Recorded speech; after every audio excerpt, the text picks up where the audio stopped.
আমার কাছে দূরে দেশে বিদেশে ছড়িয়ে থাকা সকল শ্রোতা বন্ধুকে অনেক অনেক স্বাগত জানাই audio story with Moumita YouTube চ্যানেলে। এই চ্যানেলে আজ আপনাদের পড়ে শোনাব সুনীল গঙ্গোপাধ্যায়ের লেখা একটি বেশ চমৎকার ছোট গল্প। গল্পের নাম দৈববাণী। গল্প শুরুর আগে আমার দু একটি কথা খুব সংক্ষেপে বলে নিচ্ছি। এই চ্যানেলে যারা আমার গল্প পাঠ শুনছেন তাদের কাছে অনুরোধ, যদি আমার পাঠ এবং পরিবেশনা আপনাদের ভালো লাগে একটি লাইক করবেন এবং যদি সম্ভব হয় গল্পটিকে আপনাদের প্রিয়জনের মধ্যে শেয়ার করে দেবেন এবং অবশ্যই চ্যানেলটি সাবস্ক্রাইব করে আমার সাথে থেকে নিয়মিত শুনতে থাকার অনুরোধ রাখি। আর কথা বাড়িয়ে সময় নষ্ট করব না, শুরু করছি আজকের গল্প দৈববাণী।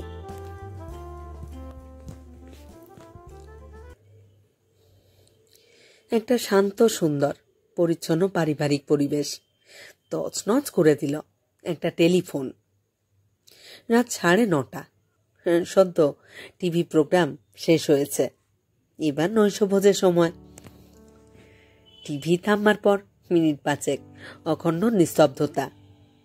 তারপর মিঙ্কা নিজের পছন্দ মতন রেকর্ড বাজাতে শুরু করেছে স্টুডিওতে।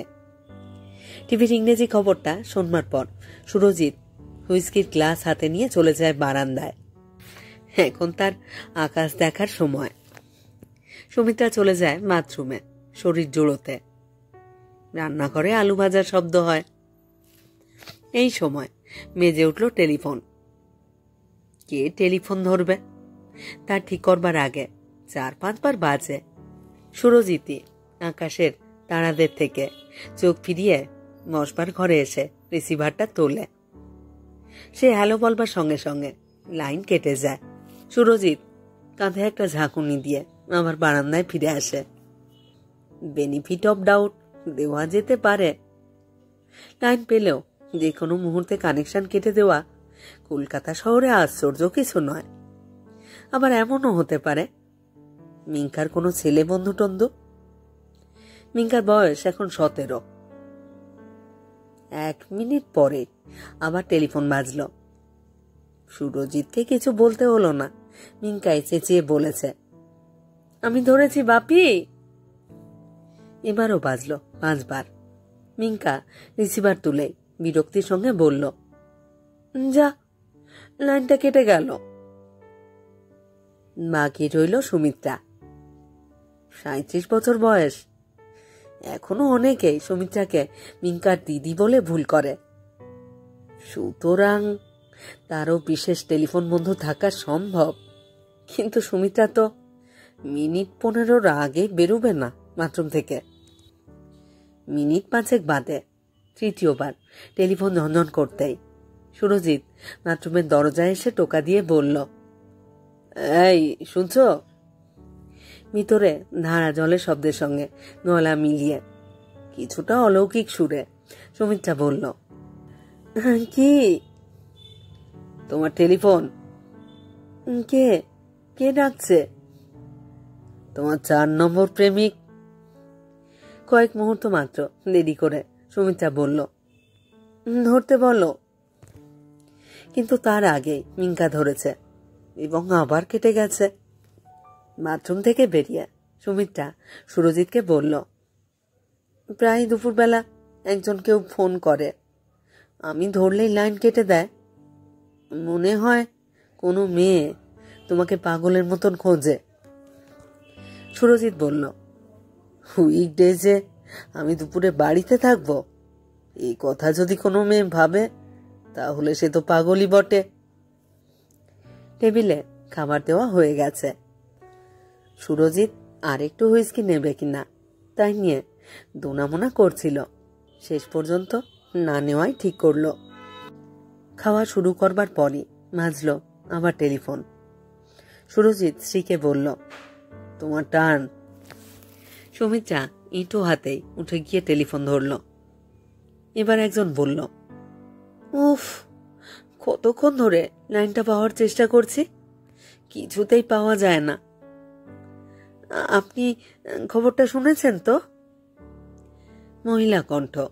সুমিত্রা প্রথমে ঠিক চিনতে পারল না। পেছন ফিরে স্বামীর দিকে একটা জ্বলন্ত দৃষ্টি দিয়ে সে আবার নরম গলায় বলল, না, কোনো খবর শুনিনি তো। কি হয়েছে? আর আপনি? আমি মিসেস সেন বলছি, অমিতাভর মা। সুমিত্রা এবার অত্যন্ত বেশি উৎসাহের সঙ্গে বলল, ও মিসেস সেন, বলুন কি খবর? মিসেস মৈত্র, এত রাতে আমি ফোন করলুম। আগে অনেকবার চেষ্টা করেছিলাম, মানে আমি ভাবলুম আপনি যদি খবরটা না শুনে থাকেন। কি খবর? অন্ধের জ্বর। অন্ধের বর? হ্যাঁ, কি বললেন? আপনাকে অরিজিৎ কিছু বলেনি? মিল্টু অর্থাৎ অরিজিৎ আর কোকো অর্থাৎ অমিতাভ একই স্কুলের ক্লাস 8-এ পড়ে। এদের দুজনের মাঝে মাঝে দেখা হয়েছে স্কুলের টিফিনের সময়। একসঙ্গে ফিরেছেও কয়েকবার, এবং এর বাড়ি ওর বাড়ির মধ্যে দুবার দুটি নিমন্ত্রণও হয়েছিল। পরস্পরের কাছে এদের পরিচয় অরিজিতের মা আর অমিতাভর মা। কিন্তু এই পরিচয় অনেকটা ঝিঝি শোনায় বলে এরা পরস্পরকে মিসেস সেন এবং মিসেস মৈত্র বলে সম্বোধন করে। কেউ কারোর নাম জানে না, কিংবা জানলেও তা উচ্চারণযোগ্য ঘনিষ্ঠতা হয়নি। এত রাতে টেলিফোন করবার মতো ঘনিষ্ঠতাও নয়। না, বিল্টু কিছু বলেনি, ও ঘুমোচ্ছে। আপনি কি খবর বললেন আমি কিন্তু বুঝতে পারলাম না। অন্ধরের ঘর, তার মানে কি? অন্ধের ঝড়, অন্ধের ঝড় কাল ওদের এসেতে আসবে বাংলা পরীক্ষায়। হ্যাঁ, বাংলা পরীক্ষার এসে? হ্যাঁ। আপনি কি করে জানলেন? মানে জানা গেল কি করে? কে বলল? আমাকে সন্ধেবেলাতেই ফোন করে বলেছিলেন মিসেস ঘোষাল। তখনই ভাবলুম আপনাকে জানিয়ে দিই, কিন্তু টেলিফোনে। মিসেস ঘোষালকে বলেছেন অনিমাদির। আপনি অনিমাদিকে বোধহয় চেনেন না? হ্যাঁ চিনি, সিদ্ধার্থের মা তো? হ্যাঁ হ্যাঁ হ্যাঁ হ্যাঁ, সেই অনিমাদির বাড়িতেই গগনানন্দ মহারাজ এসেছেন, জানেন তো? তিনি শুধু বড় সাধক নন, খুব জ্ঞানী।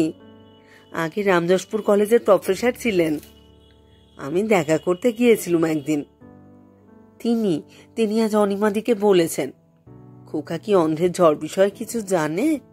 একটু শিখিয়ে পড়িয়ে দাও, কাল পরীক্ষায় কাজে লাগবে। উনি বললেন এই কথা? হ্যাঁ, কালকে যে বাংলা পরীক্ষা তাও উনি জানতেন না, এমনি বললেন। আর অনিমাদি কি ভালো দেখুন। কথাটা শুনে উনি শুধু নিজের ছেলের জন্যই তো নয়, তা নয়, উনি কিন্তু সবাইকে বলে দিচ্ছেন।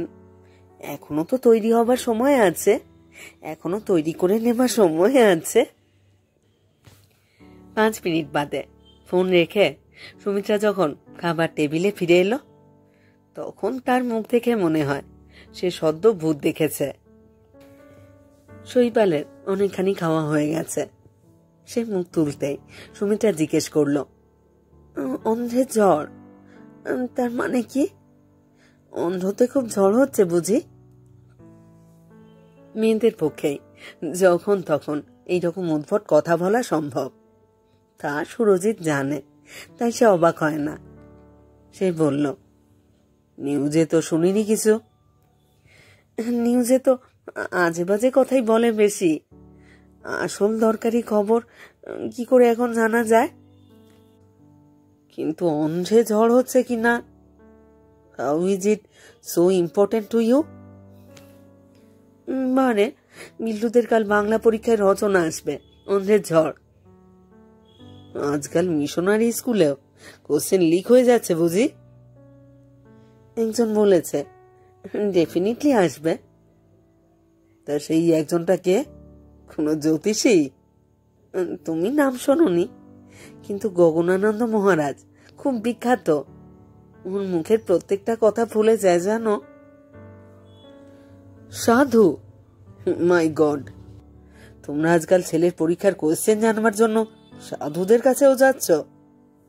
তাও ক্লাস 8-এর পরীক্ষা। আমি যাইনি, মিসেস সেন খবরটা দিলেন। উনি কত ভালো বলো তো, কষ্ট করে এত রাতেও। গুরুদেরও এতখানি ডিজেনারেশন। শোনো, কোথা থেকে এখন অন্ধ্রের ঝড় বিষয়ে জানা যায় বলো তো? Forget it as a bad joke. It's very easy for you to forget everything. সুরজিতের ইচ্ছে হলো এক্ষুনি 2 হাত দিয়ে কান চেপে ধরতে। এরপরে সুমিত্রা একে একে বলে যাবে অনেকগুলো অভিযোগ। সুরজিৎ বাড়ির কোনো খবর রাখে না। ছেলে মেয়েদের লেখাপড়ার সব দায়িত্ব তো সুমিত্রাই এতদিন। এত চেষ্টা করেও একজন অঙ্কের টিচার পাওয়া যাচ্ছে না। তুমি তো এক কান দিয়ে শুনে অন্য কান দিয়ে বার করে দাও। প্রাণপণে অন্যমনস্ক থাকবার চেষ্টা করে সুরজিৎ। শুধু সুমিত্রার বাক্য স্রোতের শেষ অংশটা শুনল। যদি সত্যিকাল আসে এই রচনাটা, বিল্টু 1 লাইনও লিখতে পারবে? অন্ধ্রের ঝড় বিষয়ে আমি নিজেই কিছু জানি না। বিল্টুদের বাংলার টিচারটা তো মহাপাজি, ক্লাসে কিছু পড়াবার নাম নেই, পরীক্ষার সময় শক্ত শক্ত প্রশ্ন দেবে। মিঙ্কা খাবার সময় মিলস অ্যান্ড বোনস উপন্যাস পড়ে, নইলে খাওয়াতে তার মনই লাগে না। বাবা মায়ের কথা কাটাকাটিতে সে কখনো অংশগ্রহণ করে না, কিন্তু আজ বিল্টুর পরীক্ষার প্রসঙ্গ উঠেছে বলে সে কান খাড়া করে শুনছে। এবার মিঙ্কা প্রশ্ন করল, মা, what is so special about অন্ধ্রের ঝড়? ঝড় তো সব জায়গাতেই হয়। সুমিত্রা ঝংকার দিয়ে বলল, আমি তা কি করে জানবো? রেডিও স্টেশনে ফোন করলে ওরা বলতে পারবে না? কিংবা আলিপুরে ওয়েদার অফিসে? সুরজিৎ বলল, কয়েক বছর আগে অন্ধ্রের কোস্টাল রিজিয়নে একটা বিরাট ডিজাস্টার হয়েছিল। দারুণ ঝড়ে সমুদ্র ফুলে ফেঁপে উঠেছিল। 3-4 তলা উঁচু ঢেউ আছড়ে পড়ে নিশ্চিহ্ন হয়ে গিয়েছিল কয়েকটা গ্রাম, বোধহয় কয়েক হাজার মানুষও। আনন্দে উজ্জ্বল হয়ে উঠল সুমিত্রার মুখ। পথহারা যেন পেয়েছে আলোর সন্ধান, কিংবা দুপার হিসেবের খাতার মধ্যে যেন পাওয়া গেছে একটা 100 টাকার নোট। ঠিক বলেছ, এইটাই তো রচনার সাবজেক্ট। সেই জন্যেই গগনানন্দ অন্ধ্রের ঝড়ের কথা বলেছেন। এখন কি হবে? সুরজিতের খাওয়া হয়ে গেছে, সে টেবিল ছেড়ে উঠে দাঁড়ালো।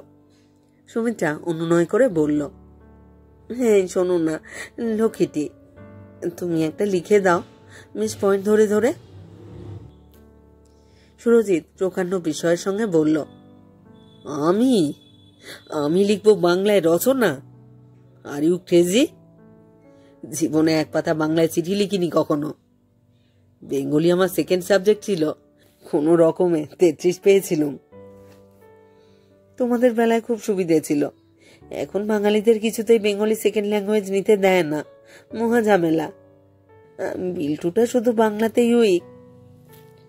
মিঙ্কা বলল, হোয়াট অ্যাবাউট বিল্টুর বাংলা টিচার মা? তাকে এত রাতে কোথায় পাবো? তাছাড়া ছেলেটি বড্ড কামাই করে, কিচ্ছু পড়ায় না, ওকে আর রাখবো না ভাবছি। সুরজিৎ বলল, সে ছোকরা কবিতা লেখে না?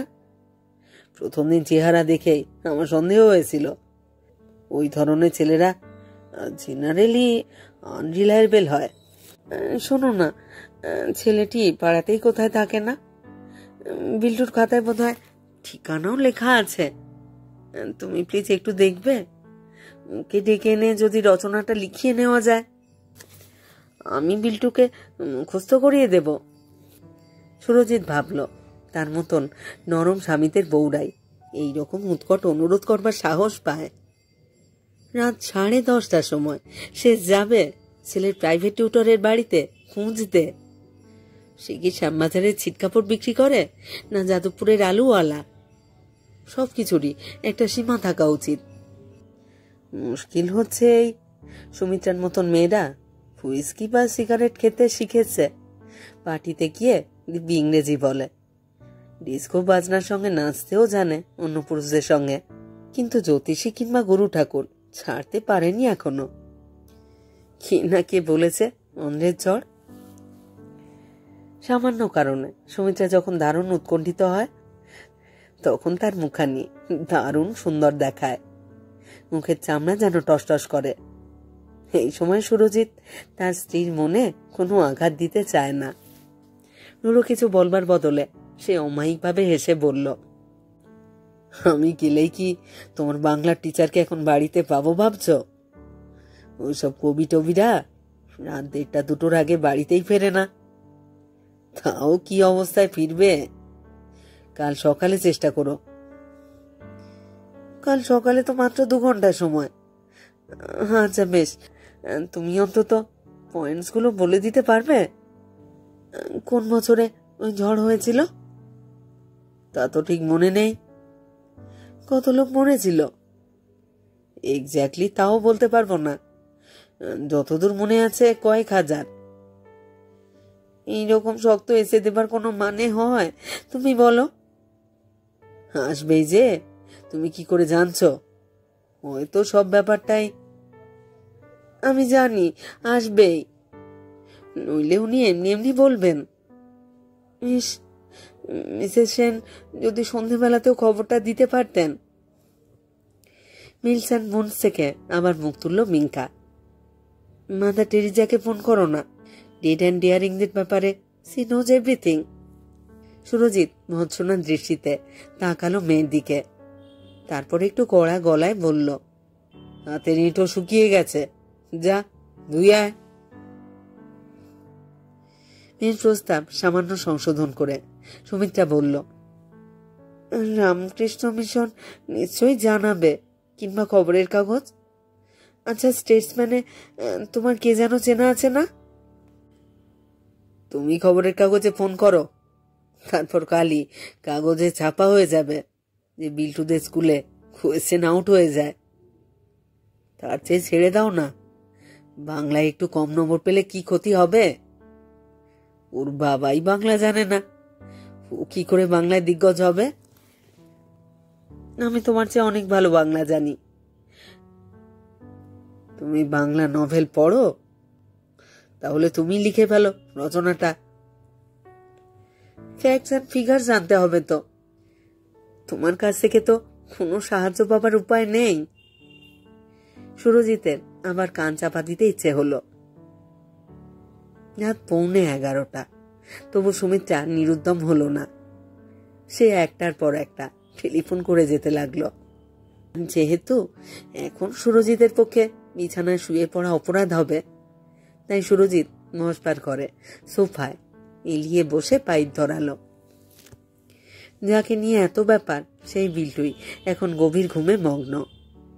বিকেলবেলা দারুণ খেলাধুলো করে বিল্টু একদম রাত জাগতে পারে না।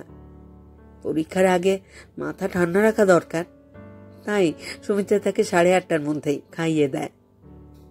পরীক্ষা থাক আর না থাক, ঘুমের আগে কিছুক্ষণ কমিক্স পড়া চাই বিল্টুর।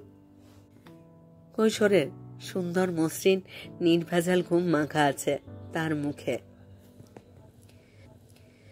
কার কার কাছ থেকে যেন বেশ কিছু তথ্য জোগাড় করে ফেললো সুমিত্রা, টপাটপ কাগজে লিখেও ফেললো সেগুলো। তারপর 1 গ্লাস গরম দুধ এনে সে পা বাড়ালো বিল্টুর ঘরের দিকে। সুরজিৎ মৃদু আপত্তি সুরে বলল, তুমি এখন বিল্টুকে পড়াবে এত রাত্রিরে? সুমিত্রা এমন একটা ভ্রুভঙ্গি করলো যার উপর আর কোনো কথা চলে না। তাছাড়া আধুনিক শিক্ষা ব্যবস্থা নিয়ে তার কিছু বলবার অধিকারও নেই। কেননা অন্যান্য অনেক আদর্শ স্বামীর মতন সে কখনোই নিজের ছেলে মেয়েদের পড়াবার চেষ্টাও করেনি। সেখানে পড়া মেয়েকে সে বিয়ে করেছে তো প্রায় এই জন্যই বলতে গেলে। সুমিত্রা খুব আদর করে করে মাথায় হাত বুলিয়ে বুলিয়ে বিল্টুকে জাগালো। প্রথমে সে জেদির মতন 2 হাত দিয়ে মাকে ঠেলে দেবার চেষ্টা করেছিল। তারপর এক সময় চোখ মেলে উদ্ভ্রান্তভাবে জিজ্ঞেস করলো, কি হয়েছে মা? দুধটা খেয়ে নে তো লক্ষ্মী সোনা। ঘুমের ঘোরে দুধটা খেতে খেতে বিল্টু একসময় পরিপূর্ণ সজাগ হলো। শোন বিল্টু, কাল বাংলা পরীক্ষায় যদি অন্ধ্রের ঝড় সম্পর্কে এসে আসে, তুই কিছু লিখতে পারবি? অন্ধ্র? অন্ধ্র কি মা? অন্ধ্র হচ্ছে ইন্ডিয়ার একটা স্টেট। বাংলায় বলো না মা, স্টেট বাংলায় কি? স্টেট হচ্ছে রাজ্য, আমাদের ওয়েস্ট বেঙ্গল যেমন একটা স্টেট, সেই রকমই অন্ধ্র হলো সাউথে একটা স্টেট। মিল্টু ভালো ছেলে, পড়াশুনোয় তার আগ্রহ আছে। সে মায়ের কথা মন দিয়ে শুনতে লাগলো। অবশ্য একবার তার চোখ বুজে আসছে, আর মা তাকে আদর করে বলছে, আর একটু শোন, এইটাই লাস্ট পয়েন্ট। তুমি যদি সেখানে উপস্থিত থাকতে, তাহলে তুমি কি করতে? স্বেচ্ছাসেবক বাহিনী গঠন, দুর্গতদের সেবা। প্রায় 1.5 ঘন্টা ধরে চলল এইরকম। সুরজিতেরও ধৈর্য কম নয়, সেও জেগে বসে আছে। মিল্টুর ঘর থেকে সুমিত্রা বেরিয়ে আসবার পর সে উঠে দাঁড়িয়ে সুমিত্রার পিঠে হাত রেখে গাঢ় গলায় বলল, সত্যি ইউ আর গ্রেট। সুমিত্রা বলল, তোমার তো কোনো হুঁশ নেই, আজকাল বাংলায় ফেল করলে পুরো ফেল। পরদিন সকালে শুধু স্নানের সময়টুকু বাদ দিয়ে সব সময়, এমনকি খাবার সময়ও বিল্টুকে পাখি পড়াতে লাগলো। বিল্টু একবার একটি আপত্তি করেছিল, কেননা আজ বাংলার সঙ্গে জিওগ্রাফি পরীক্ষাও আছে, কিন্তু মা জিওগ্রাফি পড়তে দিচ্ছে না। কিন্তু জিওগ্রাফির জন্য সুমিত্রার চিন্তা নেই, ওতে বিল্টু বরাবর 80% নম্বর পায়। মধু দিয়ে টোস্ট আর এক পোচ বিল্টুকে খাওয়াতে খাওয়াতে একেবারে শেষবারের মতো সুমিত্রা মনে করিয়ে দিল, ভুলে যাস না, ভলেন্টিয়ার্সের বাংলা হলো স্বেচ্ছাসেবক। শয়ে বফলা আছে, আর দুর্গত আর লঙ্গরখানা হলো যেখানে ফ্রি খাবার দেওয়া হয়। মহাপুরুষদের দিব্য দৃষ্টি একেবারে মিথ্যে হয় না। গগনানন্দ সম্ভবত সামান্য একটু অন্যমনস্ক হয়েছিলেন, তাই তার দিব্য দৃষ্টি একটু অন্যদিকে সরে গিয়েছিল। বিল্টুদের রচনা এসেছে পশ্চিমবঙ্গের বন্যা। প্রশ্নপত্রটি পড়বার পর মায়ের উপর খুব অভিমান হলো বিল্টুর। সমুদ্রের ঢেউ এসে বন্যা হয় কিনা তা সে জানে না, ঝড় থেকে হয়। অন্ধ্রে স্বেচ্ছাসেবক থাকে, পশ্চিমবাংলায় তাদের কি বলে? মা কেন এসব বলে দেয়নি? একটু দূরে বসা অমিতাভর সঙ্গে চোখাচোখি হলো বিল্টুর। দুজনেরই চোখে একই রকম ভাষা। দুই অভিমানী কিশোর মুখ গোঁজ করে বসে রইল খাতার সামনে।